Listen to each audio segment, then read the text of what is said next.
Bhanumathi guarantee అందరూ భయపడేవాళ్ళు అంటారండి అప్పట్లో. అంటే స్టార్డమ్ వెలిగిన రోజుల్లో. దడండి.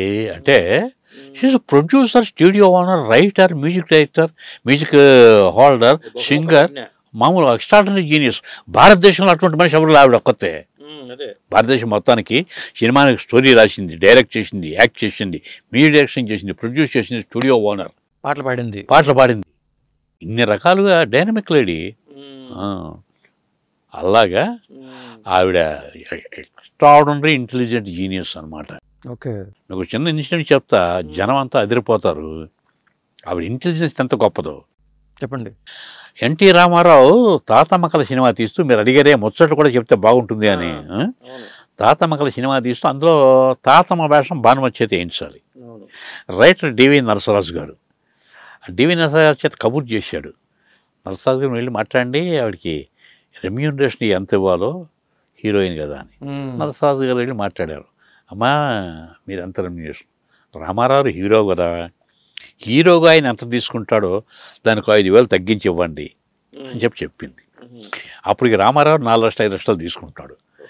ఆయన ఏం చేశాడు, నేను 2 లక్షలు తీసుకుంటానని చెప్పండి అని 1,90,000కి ఈవిడికి మ్యాటర్ పంపించాడు. ఆవిడ తీసుకోలేదు. ఇంకో 5,000 ఇచ్చి ఆయనకి 2 లక్షలు అయింది కదా, నెక్స్ట్ నేను తీసి అమ్మాయి పెళ్లిలో ఆయన యాక్ట్ చేయాలని చెప్పండి అంది. ఓకే. షాక్. రామారావుకి దిమ్మ తిరిగిపోయింది. ఎంత నరసరాజుకి దిమ్మ తిరిగిపోయింది కదండి. నేను ప్రోగ్రామ్ చేయడానికి 10,000 తీసుకుంటున్నానండి, మన ఇద్దరి మధ్య ఉందనుకోండి, ఇటువంటి డీల్ మీరు ఊహించండి. 10,000 మీకు 5,000 చేస్తున్నానంటే మీరు నాకు 3,000 2,000 ఇచ్చి ఏమంటే 10,000 చేయండి. చేశాడు ఆవిడ సినిమాలో. అమ్మాయి పెళ్ళి ఆ సినిమాలో చేశాడు రామారావు హీరోగా. మాట అన్న తర్వాత కట్టుబడాలి కదా. అది అలాగా అది తెలియకుండా ఎందుకు ఆవిడకైనా ఈ 4 లక్షలు తీసుకుంటున్నారు అని తెలిసే ఉంటుంది. అందుకనే పెట్టిందండి బ్రేకు. అందుకనే 5 లక్షలు అంటే నేనేమో 4,95,000 ఇవ్వాలి. అందుకని చెప్పేసి 1,95,000 ఇచ్చాడు కాబట్టి ఇంకో 5,000 ఇచ్చి 2 లక్షలకి ఆయన సినిమాలు యాక్ట్ చేయమన్నాడు. తెల్లబోయాడు అంతే. చాలా తెలివైందండి. దాన్ని బట్టి you can guess the intelligence and intellect of Bhanumathi గారు. మహామేధావండి. అనుకోకుండా భానుమతి గారి గురించి మంచి చర్చ వచ్చింది. బాగుంది. మనం ఎక్కడున్నాం కథ, అర్థమే చనుడు దగ్గర ఉన్నాం.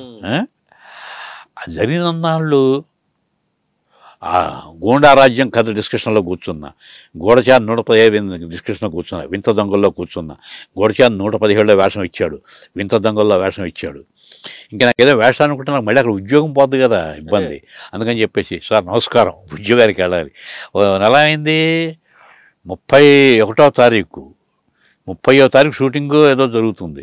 బాబు ఇవాళ వెళ్ళి నేను సొంతకం పెడితే తప్ప రేపు పొద్దున్న నా స్టాఫ్కి జీతం రాదు దయవుంచి అంటే, అప్పుడు మురళీమోహన్ ఏం చేశాడు, ఆయన డబ్బింగ్ కాపి రామారావు డబ్బింగ్ పూర్తి చేయండి, ఆయన డబ్బింగ్ పూర్తి చేసి నన్ను రాత్రికి పంపించారు. నేను వెళ్ళి మనసు జీతాల బిల్లు మీద సంతకాలు పెడితే ఎల్లుండి స్టాఫ్కి జీతాలు.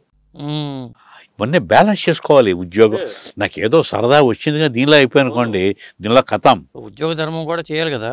అన్ని విధాలు. ఉద్యోగంలో బెస్ట్ అండి. బెస్ట్ సబ్ రిజిస్టార్గా 1994లో అవార్డు తీసుకున్నాను. అంటే ఏ రంగంలోనూ ఆ రంగానికి న్యాయం చేయాలంటే నాకు అవకాశాలు వచ్చాయండి. మా హెడ్ ఉండేవాడు ఎస్ గోపాల్ రెడ్డి, కె గోపాల్ రెడ్డి. ఇటువంటి సందర్భంలో మహానుభావులను అందరూ తలుచుకుంటున్నాను జీవితం కాబట్టి. కె గోపాల్ రెడ్డి గారు ఎప్పుడు ఇన్స్పెక్షన్కి వస్తే నాతో ఇన్స్పెక్షన్ కబుర్లు మాట్లాడేవాడు కాదు. ఏంటి రామారావు లైఫ్ వాళ్ళతో వీటితో మాట్లాడుతుండేవాడు కదా, ఏంటి కృష్ణకుమారి వాడు ఏమైనా ఉన్నాయా ఉంటాయనుకుని ఏదో సినిమా కబుర్లు చెప్పాను సరదా. దాంతో ఏంటి అది నేను సిన్సియర్ వర్కర్ని, అది తెలిసిండి నాకు. నెక్స్ట్ ఏ స్టేషన్ కావాలి, తణుకు ఖాళీగా ఉన్నాను. తణుకు పెద్ద స్టేషన్ అండి, పెద్ద స్టేషన్ సరే ఆడు మేనేజ్ చేస్తాడు, ఆయన వేసేయండి. నన్ను తణుకు వేసేసారు. తణుకు వేస్తే తణుకు అంటే దడ అందరికీ.